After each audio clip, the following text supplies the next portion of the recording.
Good evening, everyone. Gad shik ado shidina Shaya Tatiana Benali Inishya, Twoto Nasha, Nanis Eja Tachi Nishlin, Nashasha Dina Bashishin, Kinflichi ni Dashache Ado Bitani Dashanale, Okut Ego Dines Sanishle.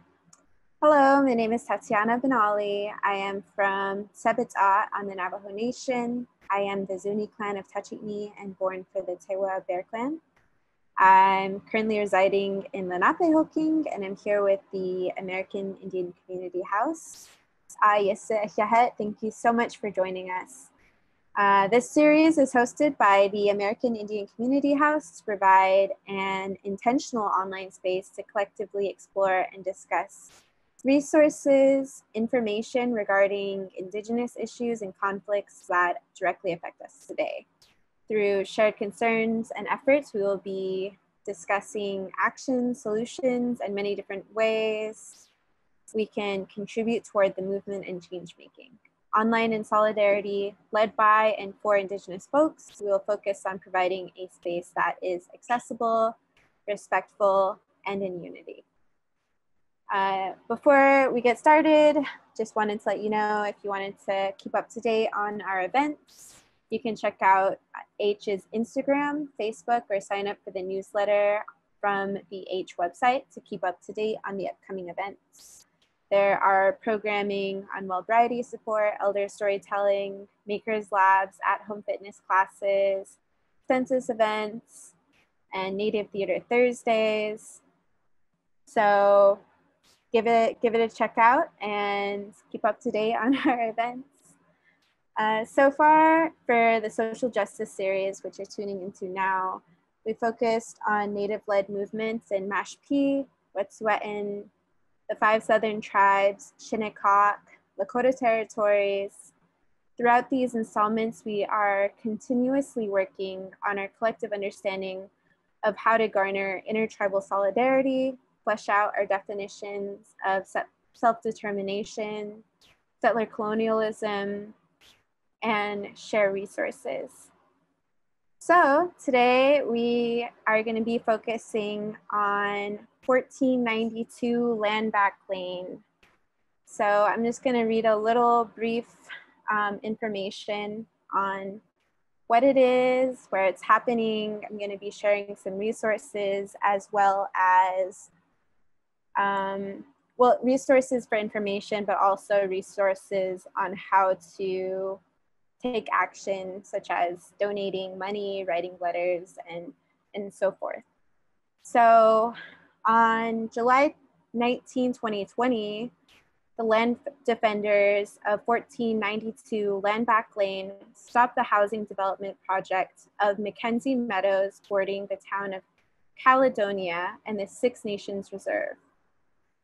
They have taken this peaceful, direct action to call attention to the ongoing aggressive developments on their lands. Mackenzie Meadows housing development is one of several approved developments surrounding our community. Friday, July 31st, 2020, the Landback campaign and camp was served with an injunction order. On August 5th, 2020, the OPP, which is the police force, brought violence into the community and enforced the injunction. Several arrests were made, and the community of Six Nations took direct action to protect the people, and several roads were blocked. The CN railways were blocked, and the OPP were walked out of the territory. The current situation in Six Nations is very intense, as the ongoing threat of violence has been granted again by the courts.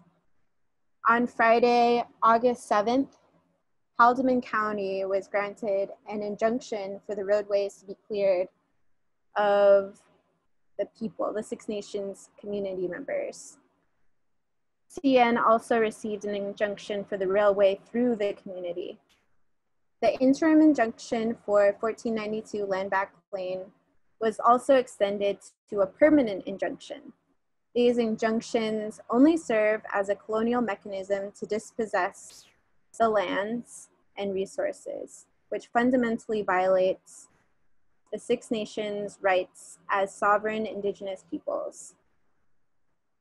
They say they will remain at 1492 and hold strong, and urge our relatives to donate what you can to assist in the legal fund to support land defenders facing current charges and any future charges that may result from the numerous injunctions against Six Nations community members in this particular issue. So that's just kind of a brief timeline leading up to this month. Obviously, there's a lot more updates.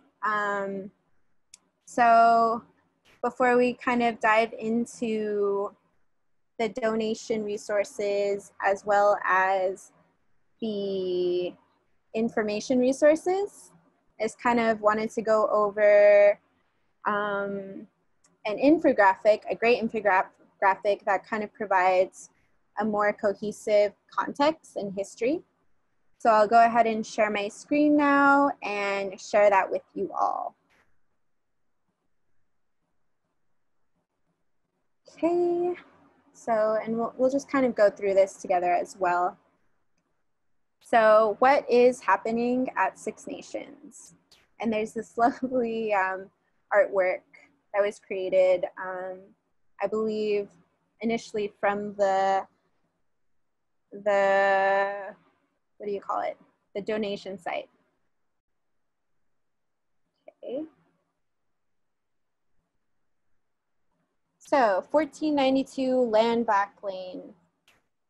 Since July 19, 2020, Haudenosaunee land defenders from Six Nations Reserve have peacefully reclaimed the Mackenzie Meadows construction site, now known as 1492 Landback Lane, on what's known as Mackenzie Road, south of Caledonia, Ontario.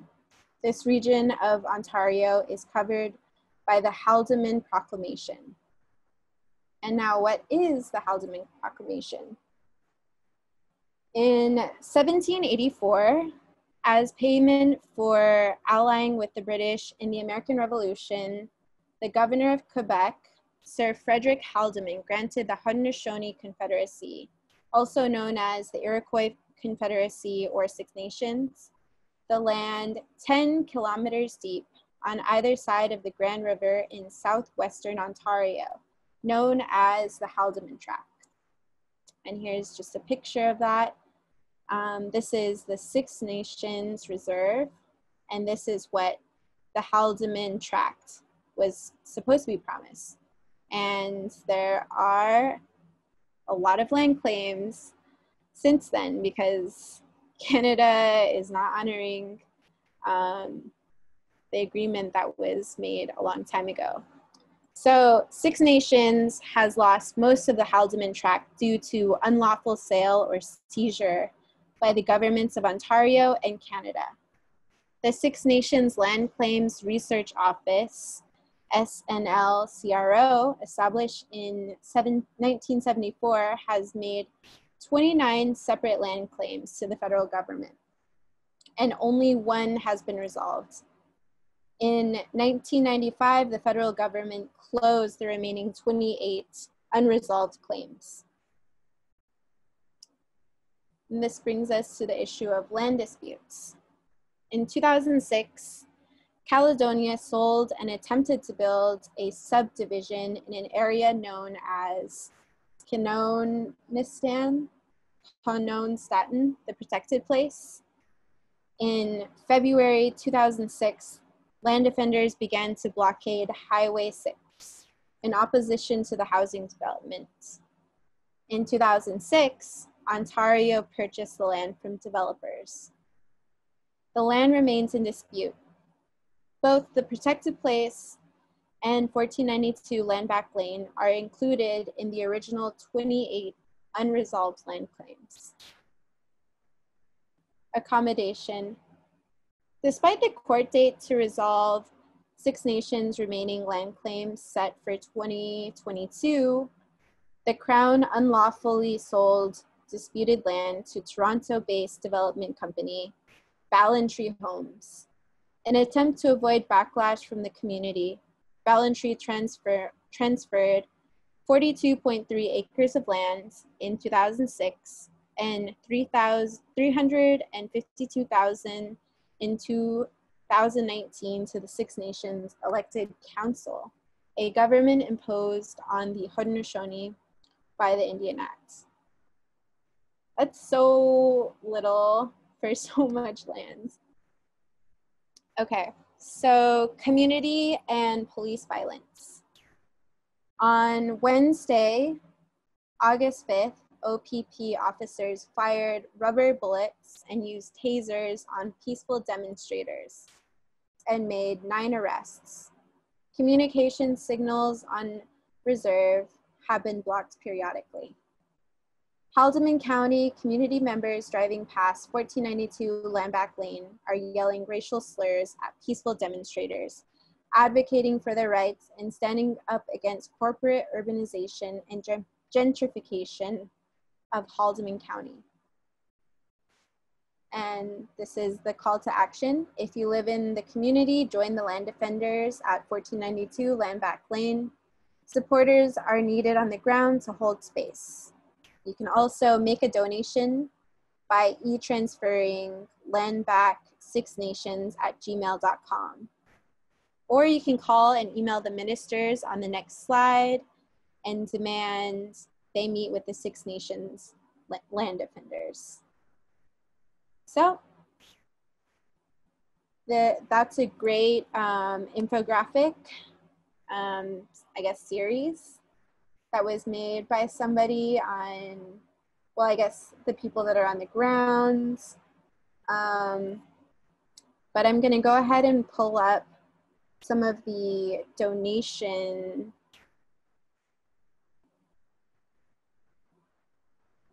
fundraisers. So, and I'll also put these links into the chat so that we can look at these together.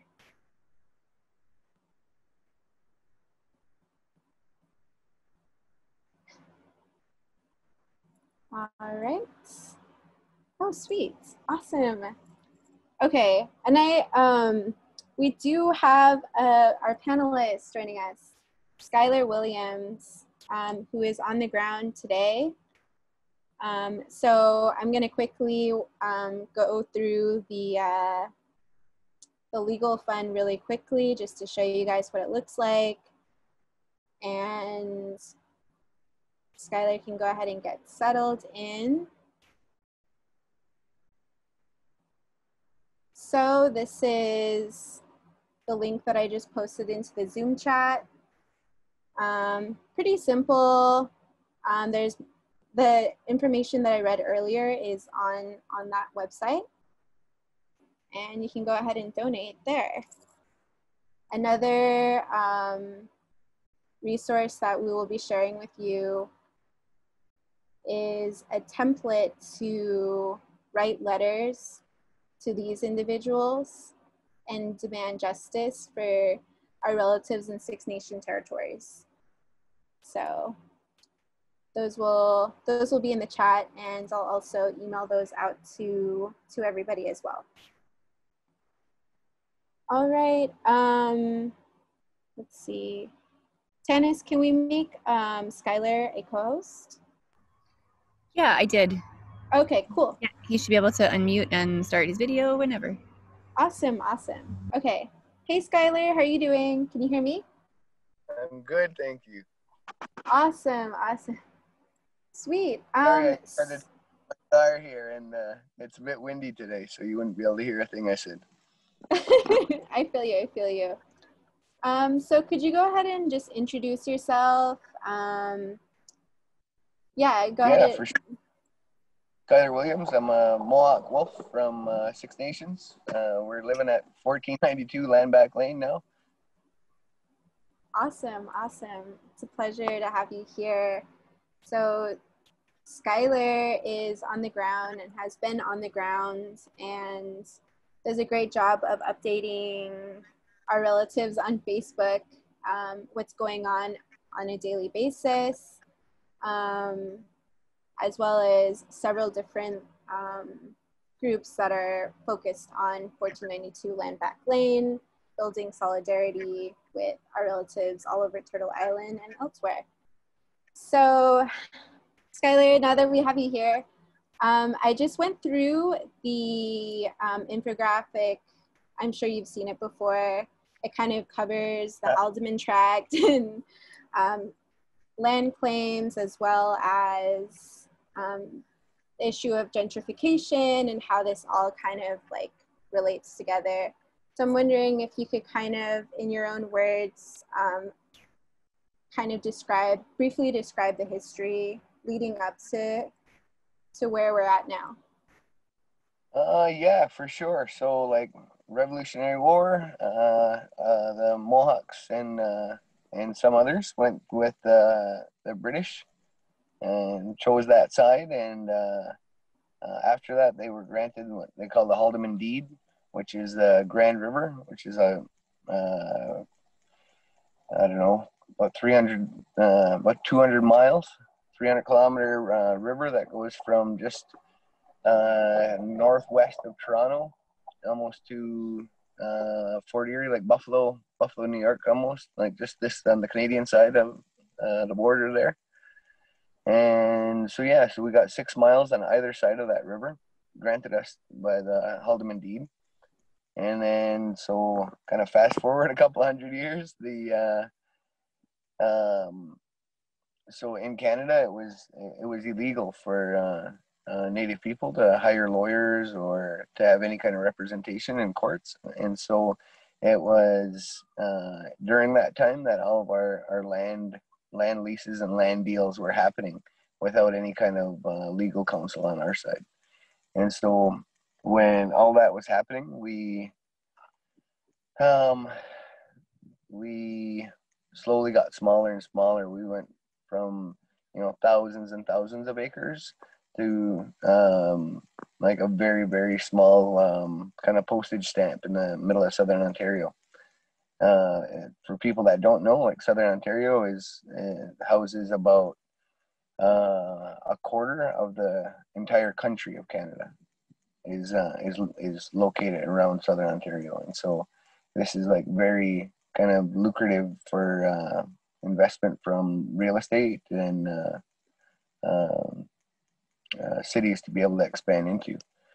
And so the deal for this particular tract of land was there was a land deal that was negotiated with the Six Nations people at that time, and the Canadian government held in a trust fund for Six Nations.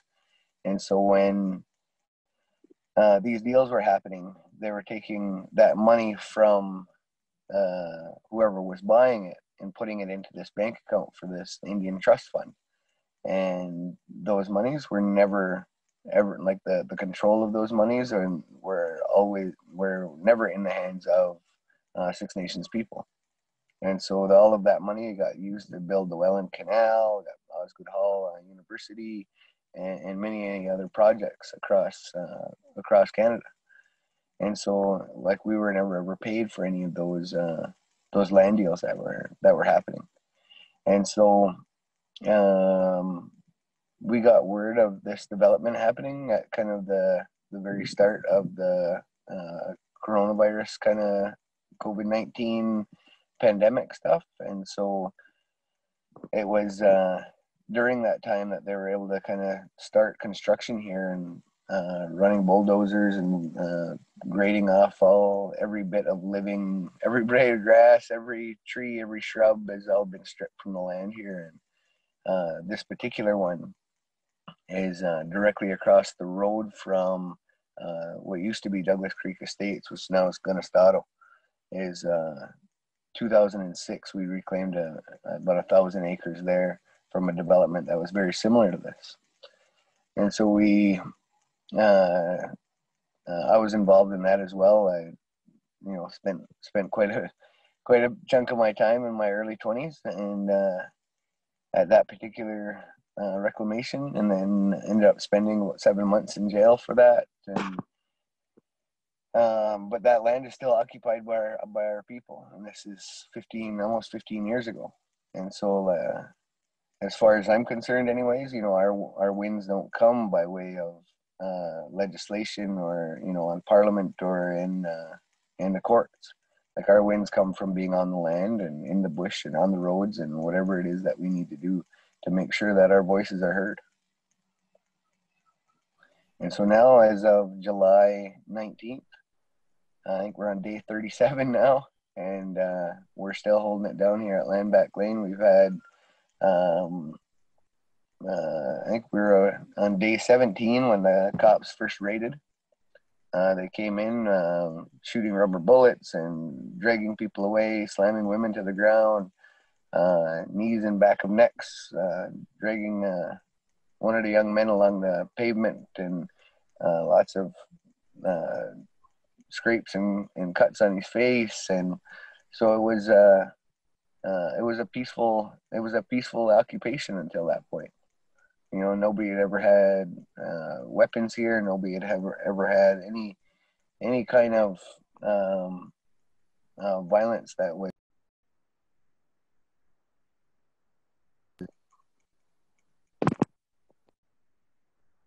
I think we lost Skylar.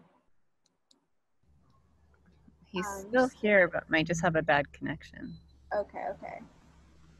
Can you hear us, Skylar? Oh, there you are. There we go. I don't know what happened there. So sorry. After the raids, our community came out in a huge way and started to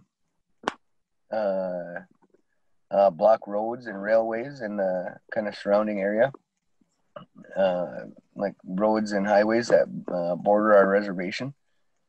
And so that evening, I got out of jail after being arrested that day when the police raided, and people asked what it was that we wanted to do, and all of us said, like, we're gonna go back to our camp, and we're gonna reestablish our camp. And that's exactly what we did. There was about 15 cars, got in a caravan, and just rolled right back onto the site the same day we did day one. And so we've been here now for another couple of weeks after that, and so now we're here. We're building. We got a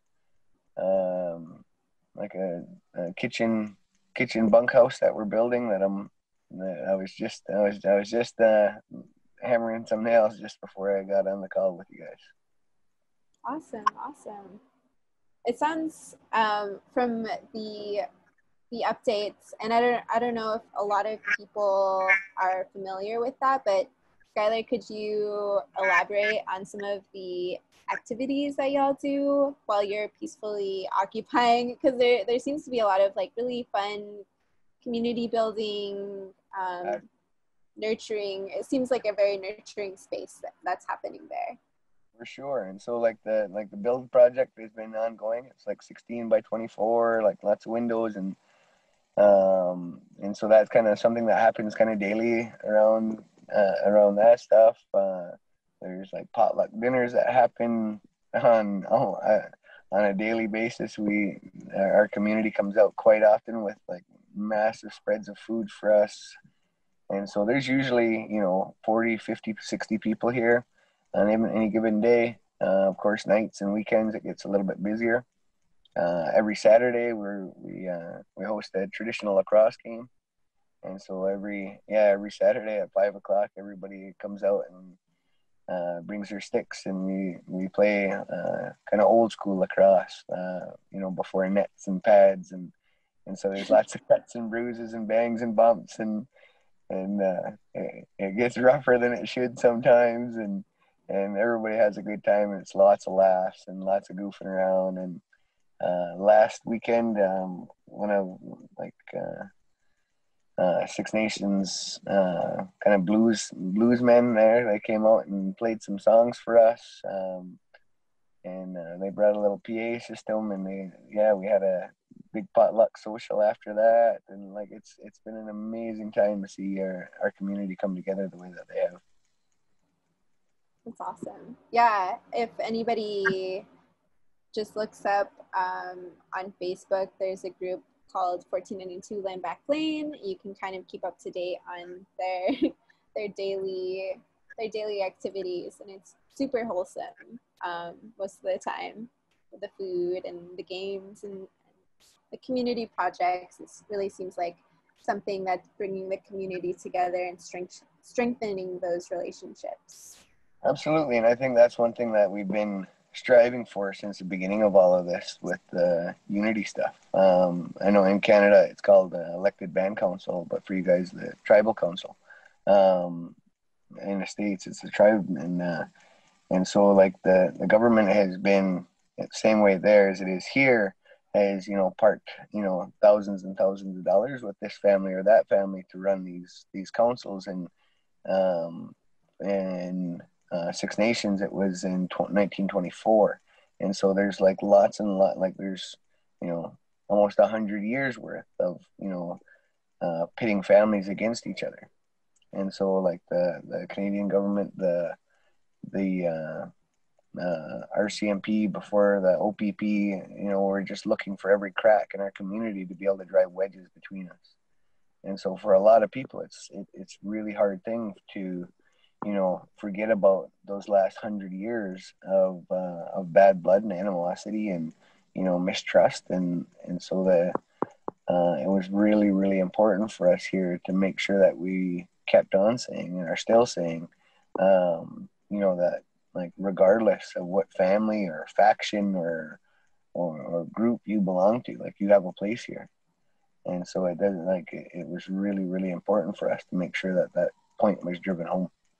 And the fact that the Canadian government and these developers continue to develop on Ongohoe territory, I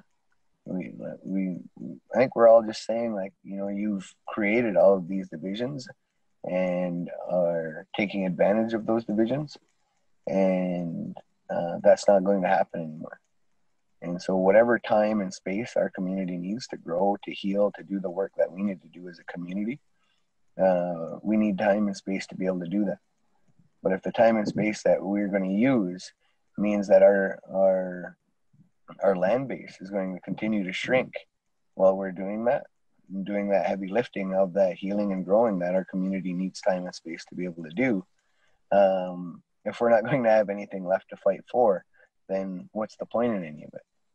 And so I think as a community, we've seen families that have come together that have been at odds for since their grandparents.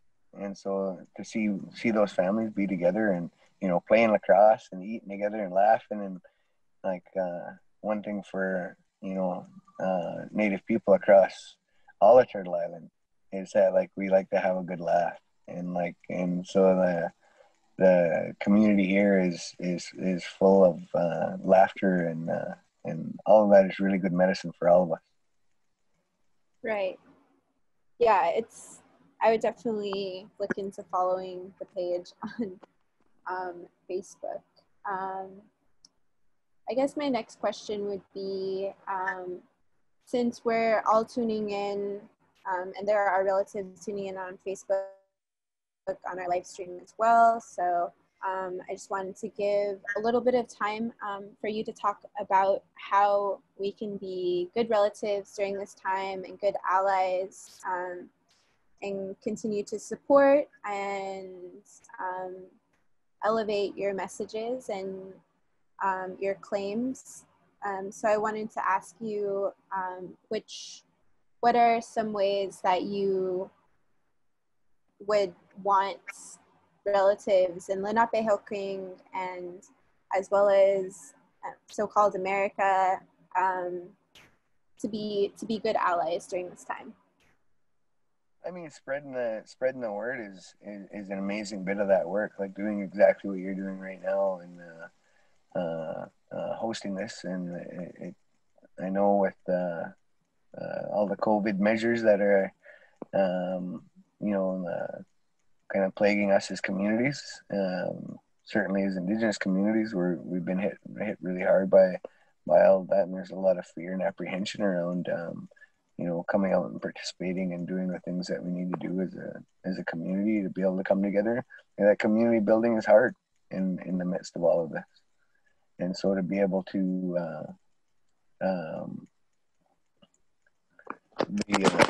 sorry, I just so the I guess the financial part of all of this is we're going to be all held after we all go back to work and try and resume kind of normal lives after all of this. A lot of these folks that have come together to do this work has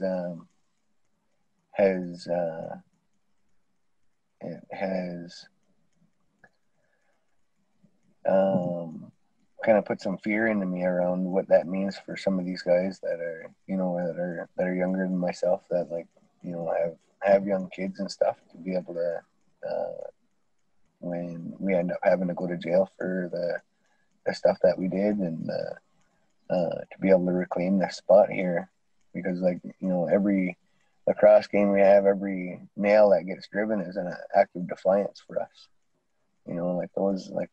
Those, as peaceful as they are still are completely against the law. And to be able to practice our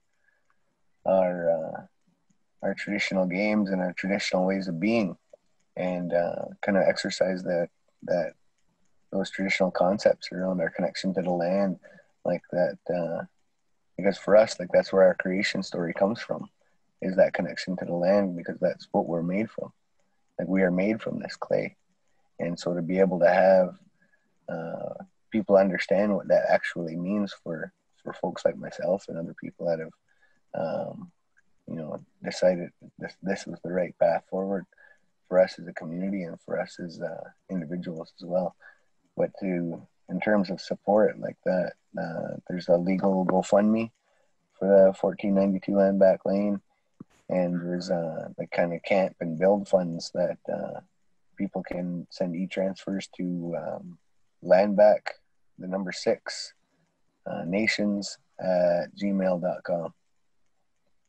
And so if people want to donate to that, on my update, I'd put an update every day on my personal Facebook there, and it's Skylar Williams. And so if you just look me up, there's always an update, and I usually try and put the hashtag of Landback and 1492 Landback Lane. And so it's especially with the COVID-19 stuff, where with being able to cross the border, and I think Canada has a 2-week quarantine kind of policy around traveling across the border. And so any stuff that happens is, I'd say come on out and put some boots on the ground. But if you got to take 4 weeks in order to spend a day here, I don't know if that's the way. Right. Yeah, I think those are all great. And to our listeners, like I said, I'll be emailing those resources out to everybody, as well as sending and sharing those links to everybody as well. So Skylar, what is going on the ground right now? I mean, we're talking about some of the more wholesome things that are happening, but there's also this other timeline of things that are happening with our CMP and then the OPP. I was curious what are those updates looking like right now, and what's the trajectory for the community to kind of interact with that? Well, I don't know is the short answer. So we had a hearing. There's a court injunction, and an injunction is just a tool used by usually developers who want Native people off their land, and that they feel that they have bought and paid for in whatever kind of fraudulent land deal that they did with the Canadian government, and so they use these court injunctions to be able to support that claim. And so we had a hearing for that today. I'm one of I'm actually the only named party in it, because I do the the internet, Facebook and Twitter, all that kind of stuff. We do all of those things, and like my role and my responsibility in all of this is to do this work that I'm doing with you right now, because missing and murdered Indigenous women, like, that's a thing. And to be able to put, like, the leaders of our community, our women leaders in our community, to put them out front is I wouldn't be doing my job if that's what I was doing. It was letting that happen. And so these women have, like, the words that I'm saying to you right now are not mine at all. Like, these are these brilliant, most amazing women that have kind of led the charge here. And so if I can take some of the heat off of them, like, because, like, the death threats and the kind of white supremacist kind of folks that are always come out to the show when this stuff is going on. And so, yeah, so there's usually between 3 to 6 death threats a day, and then whenever one of the politicians decides to say something in regards to this, and that's inflammatory, it definitely has big spikes those days. And so, like, to take that kind of worry away from these women here is part of my responsibility. Awesome. That's really good to hear, that they're a part of the process and they're being, protected and strengthened by the community as a whole. Yeah, thank you so much. For our listeners, if you have any questions, we can open up the floor for questions at this point. If you're tuning in on Facebook, you can go ahead and type a question in the chat box and it'll get to us. And also, if you're tuning in on Zoom, you can do the same thing as well. So I'll just go ahead and open the floor for questions for the next 10 or so minutes. In the meantime, Skylar, is there anything that I missed or that you wanted to mention as far as intertribal solidarity or the work? Absolutely, like that intertribal solidarity and like the unity piece and all of this.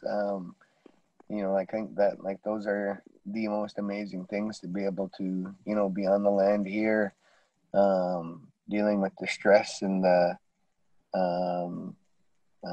kind of nervousness, I guess, around OPP violence, is something for sure that is very real for us as a community that have been I don't know, that I'm worried about that. And so, like, when people do direct action to raise awareness or whatever, like these are like amazing feelings for the folks on the ground here, to be able to see somebody in California had Black Lives Matter stuff going on, and a huge Indigenous community there came out, and some of the folks had Landback Lane, 1492 Landback Lane solidarity banner on, and they sent that to us. And so, like, to see that kind of stuff happening is a huge lift for us, and that we know that we're not alone in this. Because I think that's, as Native communities across all of Turtle Island, like, it's a really beautiful thing to be able to see our people, regardless of where we are. We all know that we support each other and we lift each other's voices whenever we can. Right. So I had a comment earlier, just kind of like linking and talking more specifically about what's happening at 1492 Landback Lane, and Indigenous issues as a whole.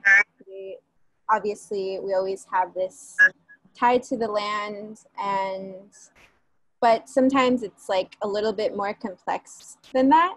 So with this, we're also talking about land claims and gentrification, which is something that is interesting to me because I haven't really ever seen something like this happen before. And it's cool to see our relatives out there, you know, holding it down, protecting the land, but also, you know, really, yeah, I guess really when it boils down to it, it is just protecting the land by all means necessary.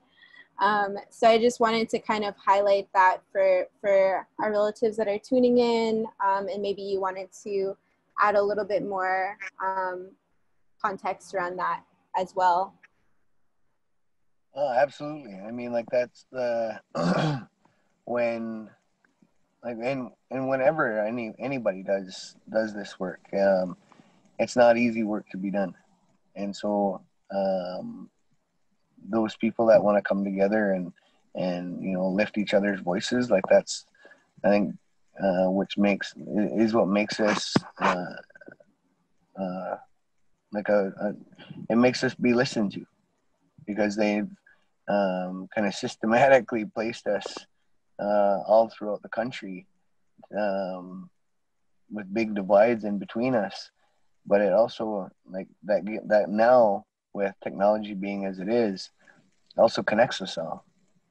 And so when something happens in one community and one community is making a stand, there's something that all of us can do in every community across Canada, across the U.S. to be able to put the pressure on these decision makers, the policy makers, the decision makers in our countries, and to make the like if the U.S. has to call Canada up and say like, why are all these native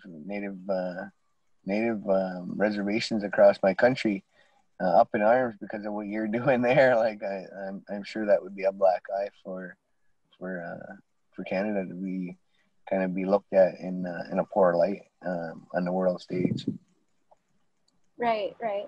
And I had another question too, or I guess like a comment rather, building off of what you just said, that if one tribal community is facing this, it's more than likely that other tribal communities are facing this. And going back to land claims and resource extraction, you know, when there are these, you know, imperialists coming into our communities and supposedly getting free prior informed consent, but it's done in this like really shady way where our community members are not being involved in this process. You know, there's usually, it's either really badly advertised, it's like in a place that's inaccessible to our relatives in our communities, or, you know, whatever the reason is, we don't have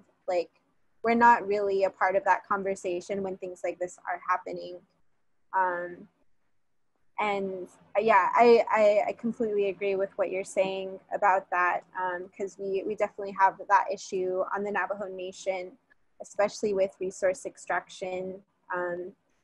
There's a lot of deals that happen mostly under the table, and they'll tell us that, you know, years later that they had communication with our communities, but nobody knows when that happened or who was even there. And yeah, it's really frustrating. I think, but yeah. For us in Canada here, anyways,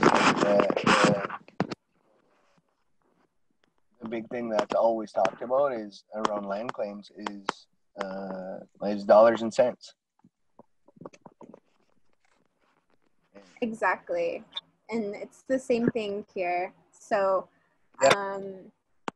yeah, when you're talking about continuously doing this work and taking a stand. It's really inspiring to communities everywhere that there is something that can be done. Yeah, and that's the thing is for our community, we've got nothing but smaller. For every single other community across this country, and I'm sure every other, has grown and grown and grown like exponentially over the last 100 years. Our community has gotten smaller and smaller and smaller. Our population growth rate is booming. Like our population is booming, and if we don't have space for our community to be able to grow and thrive like every other community has, then we're going to stagnate, just like any other community or city or town or whatever. We need to have that same ability to be able to grow and prosper. And so if we continuously shrink our land base without getting anything in return for it, our ability to thrive as a community is null and void. Like there's no movement forward if we don't have the land base to be able to grow. Exactly. So it's about land clearing needs to be about more than just dollars and cents. And because that's the thing is time and time and time again, it's, well, here's this particular development. The elected system here was given $352,000 for like a 3 kilometer long, a kilometer wide stretch of land that and it's always a take it or leave it kind of deal. If you take the money, then the community's going to look at you and frown. But then if you don't take the money, then the developer goes on anyway, and the community's going to look at you with a frown again, and to be frowned on for regardless of what you do. I've got no judgment for the elected system for what they did in this particular instance, because if they didn't take the money, then they would have gotten nothing. And so if there's no people like myself and the people that came here with me to kind of lead the charge on this kind of stuff, there would be no reason for them to come to the table at all. And so as of right now, the federal government has stated that they're going to be sending some negotiators to Six Nations to be able to hammer out some kind of negotiations about this particular tract of land. And as far as 1492 Landback Lane goes, this is for a lot of us, this is our home now, and we ain't planning on going anywhere. When the cops rolled in, and people keep asking me like how long we're planning on being here, and like our position hasn't changed since day one. And the cops rolled in here to ask like what we were doing and how long we were going to be here. I said, we're having a fire. And he asked how long we were gonna be here, and I said that our people have been here for the last 10,000 years. The chances are we're gonna be here for the next 10,000. And I kind of smiled, and he said, "So you're gonna be here for a while?" I said, "Yeah, it sounds like it."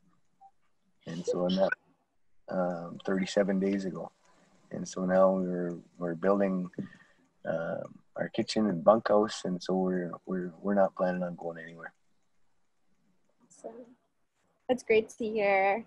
That you're holding it down, and that you're going to continue to hold it down. Super inspiring. So we're getting pretty close to the end of our program here. So I just wanted to go over the resources that I had on hand, and if you had any others you needed to mention, feel free to. So I have a GoFundMe, the Legal Fund 1492 for Landback Lane. And I'll post that link again in the chat, and Candice will be posting it on Facebook. I also have an email address where you can send funds to, and that is landback6nations@gmail.com. And the last thing that I have is PayPal. A letter writing template for people who wanted to write letters to officials in Canada. So. And yeah, we have the PayPal as well. Oh, you have a PayPal. Okay. What is that one? I have no idea. Okay, let me see if I have it. I might have it. Yeah, but yeah, I know there's PayPal. I know the some of the stuff around transferring from the States to Canada was an issue for some folks with their banks, and so the kind of electronic email transfers was a problem for some folks, and so the PayPal worked a lot easier for them. Okay, I'll make sure to look that up more, and I'll see if I can do that. But in the meantime, yeah, if you have any final remarks, closing remarks for the relatives here. Oh wait, actually we do have a question that was just posted. This question is from Monica, who is on the Zoom call. She says, with people leaving cities and urban areas in the highest rates ever due to the pandemic, is this a new threat to your territory? The influx of people looking to escape to rural areas? No, this is not anything new at all. This has been like a gradual, over the last kind of about 20 years, I guess, it's been kind of more spurred on. There's been like some environmental stuff that kind of created like kind of green zones where development wasn't to happen. And so it kind of pushed people towards our neck of the woods. And so that meant that more and more development started happening kind of on the doorstep of our community. And certainly, like more broadly, it's happening up and down the Grand River, which is like we are our traditional territory.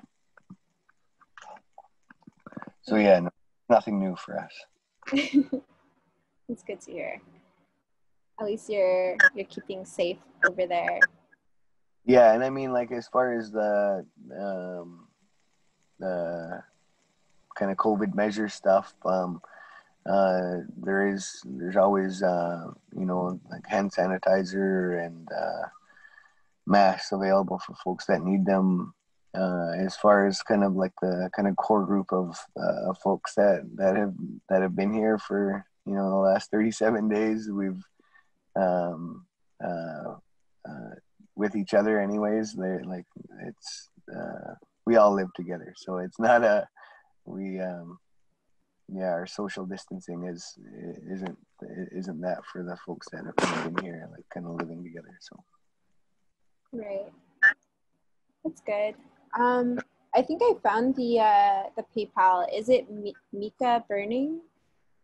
Micah, yes. Micah. Okay. Awesome. So I'll post that as well. And that's for individuals that may have any problem transferring money through the e-transfer. You could also have the option of a PayPal. So yeah, thank you so much for joining us. It was super inspiring to hear everything that you've said, and we're also lucky to hear what you have shared with us and continue to build solidarity. And absolutely, I'm really grateful for giving me the opportunity to join you guys. And like I say, like it's if we stand together, like there's nothing that we can't do as Ongahome people, as Native people across Turtle Island. Like, and so us being able to stand in solidarity with one another, regardless of what happens, but and like it is by any means necessary, we need to lift each other's voices. Thank you so much, Skylar. Thank you for joining us. Absolutely. All right, so that concludes our programming for today, and definitely look out for an email from me with resources and information.